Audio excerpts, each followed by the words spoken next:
Good evening, and welcome to another edition of Fort Wayne Up Close. I'm your host, JJ Foster, and it's a special day for me. This is my first show after turning the tender age of 55. Today, we'll be bringing a group to you that came about during COVID when everybody was, we were in a bad place mentally. Our country was kind of in an uproar. They got together and did something that was beyond the scope of any of their jobs. Professional women from different backgrounds, different cultures, decided to come together where they can learn each other's culture and do something about it. So it is my honor to introduce you today, one of the co-founders, Miss Tracy Davis, Miss Jessica Shannon, who is one of the oldest members, and then one of the newer members that they have in the group, Miss Heather Essex Guy. So, Tracy, it's a pleasure to have all you guys on board with us. Tracy, tell us, how did Sister to Sister come about? Well, thank you for having us, Jay. I am so excited to share Sister to Sister and happy birthday. Thank you. So, in 2020, our country was in an unprecedented time. We were locked down because of COVID, and so it really, really forced us to stop. We couldn't go anywhere, and God forced us to be still. And so, in addition to that, during the George Floyd murder, individuals, I think the inequities and some of the systemic pieces of systemic racism were on full display. And so I had a Caucasian woman come to me, and she was just so distraught by what she was seeing, what we were hearing, and she wanted to have a conversation. She wanted to learn more. She wanted to hear my perspective on what was happening in our country. And so that first day, we just had a wonderful conversation, and we wanted the conversation to continue. And so she invited some of her friends. I invited some of my friends, and here we are 4 years later, still meeting monthly. All right, that's awesome. One of the things that caught my eye about that whole program is you have people that live Southwest Allen County, and people know we talk on this show all the time. I grew up Southwest, and I'm aware of Southwest. I'm aware of our South. And what happens is people get caught up in their bubble. So people that live in Southwest, they don't necessarily step outside of Southwest. So you have a group that lives Southwest, and then you got folks from out South. You and Jessica both graduated from Harding High School, which we speak highly of Harding often. And Heather's a graduate of Northrop. So you basically took you guys' world out to Southwest. And like I said, to truly have an impact. I'm going to ask you two, whoever wants to go first, what made you guys decide to join Sister to Sister? You go first. Well, I joined because Tracy asked me, and I do what she asks. But once I started going, I really felt comfortable with the group in asking questions that maybe needed to be asked. I grew up in Harding and diversely, so I kind of grew up with the Black culture, but I realize in joining this group that although I'm in the culture, I don't necessarily walk the path of a Black person. So, as this group went on, it's beneficial for me because I learn things as well as I'm able to speak on things that, I'm aware of just because of the culture and the dynamic that I live in. But with that being said, there's not only groups Southwest and South, we have people coming from very small counties, very small towns that basically haven't grew up around one Black person. So that is what the purpose that I feel really is to talk to those people so that we can get conversations going and then they can take those conversations home. Okay, now hold on. Before Heather goes, you hit on some stuff. You got these people, all these diverse backgrounds, and some people have never been around Black people. You guys can't be judgmental. How do you handle when somebody comes down, their perspective is, hey, I thought all Black people act like this. And they're dead serious, and you guys are looking dumbfounded. But how do you handle that situation? I'll say that in the beginning of this group, it was very hard for me. And as the group went on, because we meet every month, I started to grow in myself and learn how to address people who had different views than me. And one of the things that we do in this group is say, help me understand. So, when we hear something crazy, our first thought is to say, what did you say? But we're learning how to approach people so that we're not being judgmental, but asking questions to allow them to explain, why they saw it that way or why their view is so different. And that helps us to meet in the middle. And that's beautiful because if you jump on somebody, now they feel a certain way and they're going to run and not going to be a part of that group. So you have to be welcoming with that. That's good to hear. I do want to add, Jay, for me, it's very important for us. It's okay for us not to have the same viewpoints. It's okay for us not to see eye to eye all the time, but it's more important for us to have the conversation. And one of the things that I say in Sister to Sister, I'm not here to change your perspective, but I'm here to broaden your perspective because we respect everybody has their own opinion. Everybody has their own experiences that shape who they are, their belief systems and their morals. And so I don't want to change that, but I want you to be more empowered, to understand that there is a different perspective, there's a different side of the coin, there's a different story, and everybody has that, is entitled to that. And so I just wanted to add that. No, that's good. That's well said. Now, Heather, go ahead. Let's hear your story. So I was invited in the fall of 2023. I recently started working in kind of like the racial justice, diversity, equity, inclusion space. And someone thought that it would be good for me to kind of come into this group and see kind of like that interracial, intergenerational, different backgrounds kind of dynamic. And so being a part of the group has done for me is actually give me like comfort. It's nice to be around people who like want to engage tough conversations about their perspective, about growing and developing their perspective. And as a Black woman, I think it's nice to come into that interracial space because it stops me from being completely cynical, right? It helps me to see that there are people who are engaging it in their own way. And so it helps to remind me that all is not lost in this conversation of cultural competency and intercultural mixing and community building and things like that. And so the first topic that they were talking about when I joined was like the differences in funeral culture between Black people and white people. And I just thought that was so fascinating. And so it's just interesting, no matter what the superficial, the topical conversation is, we always end up going into like the depths of different cultural differences. And I like that it's a safe place. We can be ourselves as colorful as we want to be, and we can be as vulnerable as we want to be with each other. And I love that, especially it's a safe place with women and women who are like forward thinking. So yeah, that's what I like about it. Gotcha. Awesome. Now, with that said, do you guys set up ground rules before you started this or before each meeting? What are some of your ground rules? Because obviously, if somebody says something or somebody is triggered, again, they hit the door, or it's not going to be a conversation. It's going to be an argument. So we had some of that in the beginning. Initially, I think we were all trying to figure it out.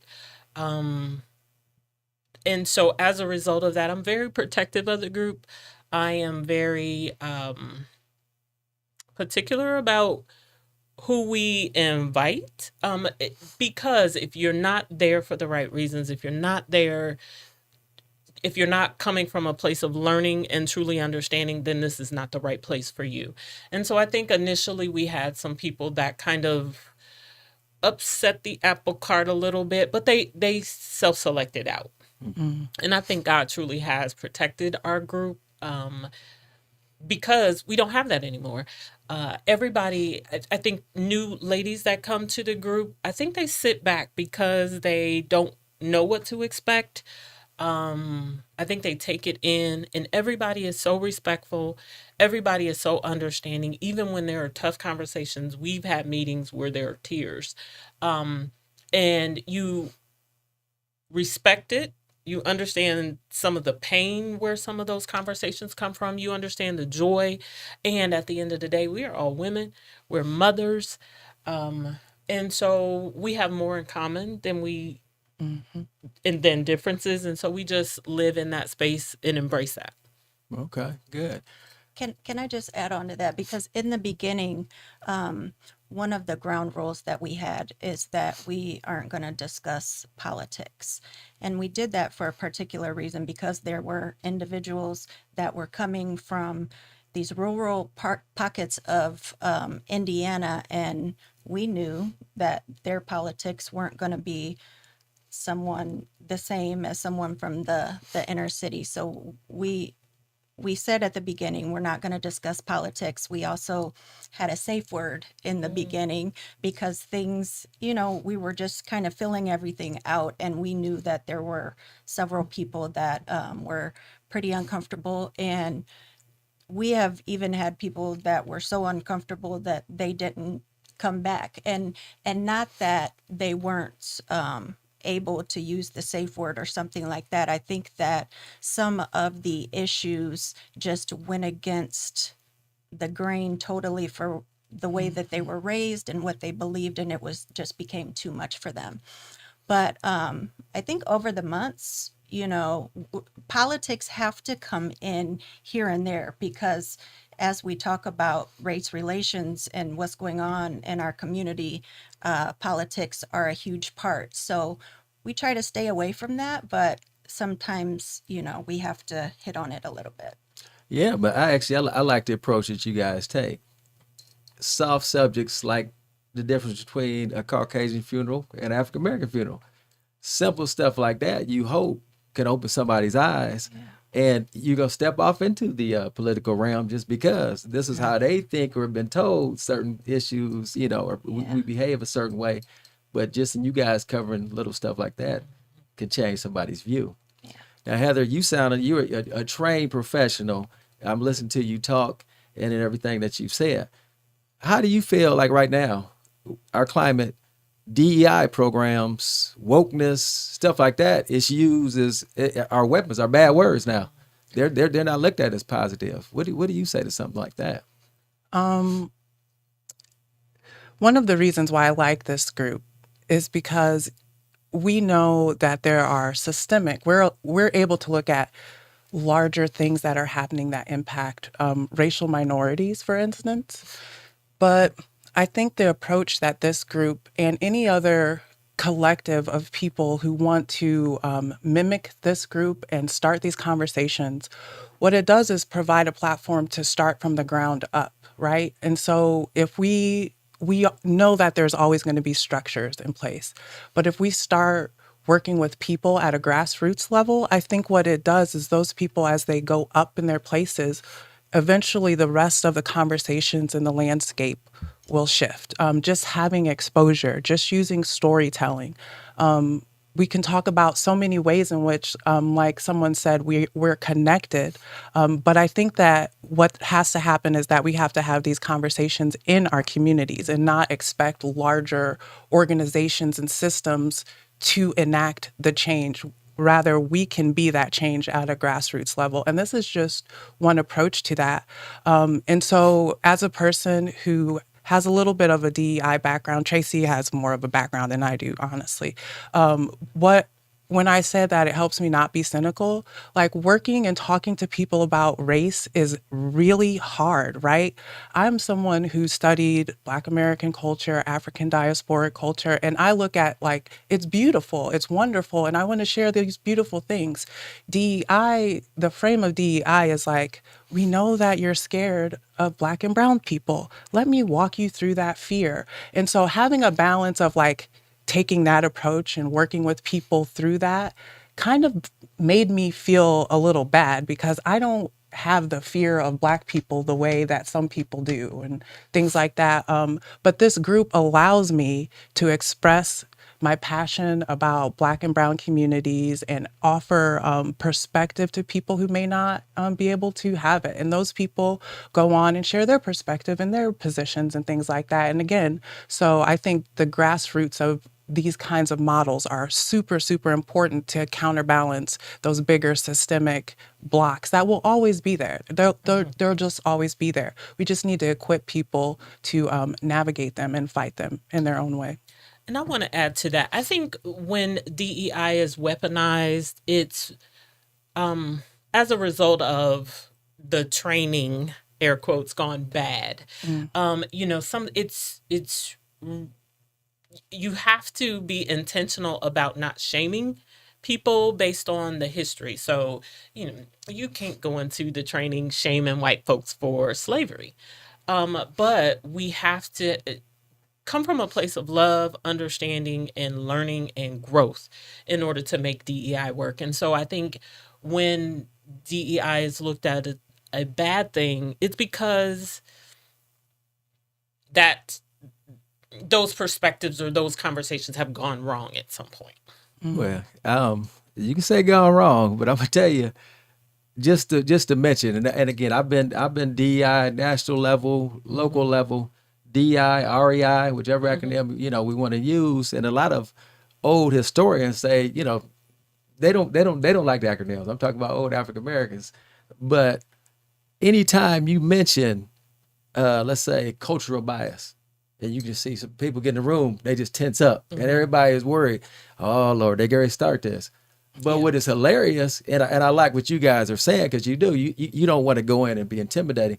But again, a lot of white people, they'll hear cultural bias, not understanding. We all got cultural bias. Exactly. Everybody that's Exactly. everybody out there, but they actually think Yeah. black and white. They know everybody does, and that's what I like about sister to sister. Though you guys, both sides, we just learning. Yeah. How we working together, how we interchanging, how are we interacting. But again, that tenseness, how do you work through that? With that, give me a highlight from you guys' group. Again, we don't got to say any names, but somebody that came to that group that you might have saw that tenseness, but yet they've been coming, and it's like, hey, they admitted that they've seen something different and they're living their life different. You guys got any stories you can share on that realm? I have one recently. So we had an assignment to meet with one of the sisters who we don't typically have one-on-one conversations with.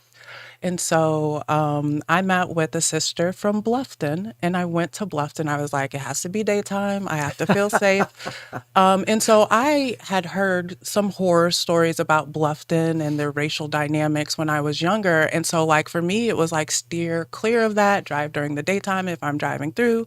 And so I was invited to a cafe, and we sat there, and she talked about her experiences from around there as a woman, and then as a wife and as a mother. And then I talked to her about some of my experiences as a woman, as a mother, as a wife, things like that.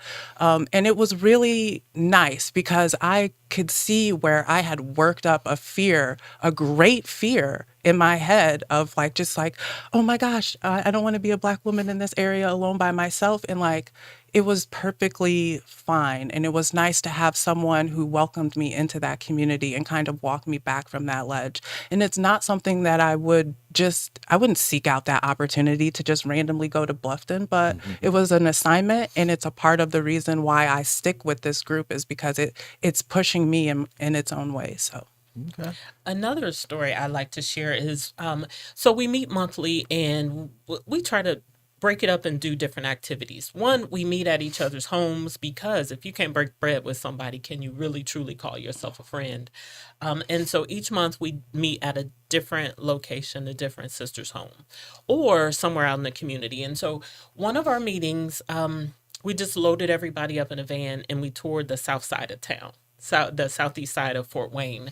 And it was so eye-opening for many of the ladies because, one, either they grew up, some of the white ladies grew up on the southeast side of Fort Wayne, and so they could recall their childhood memories. But some of those ladies, in particular, like Heather mentioned, the ladies from one of our rural counties had never been on the southeast side of Fort Wayne, and so they reference growing up, all we heard was don't go on Creighton and Hannah.